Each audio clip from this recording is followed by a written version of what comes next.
Hello, in this video I'll be showing you how to turn on the auto loot mode in God of War Ragnarök.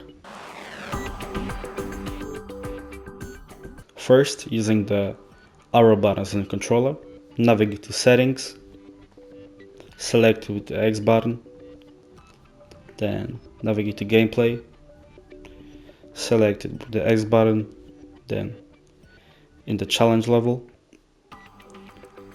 the playstyle level, navigate to auto pickup and change it to on or essential depending on your preference. This will change what items will be picked up automatically. That's it for today's video.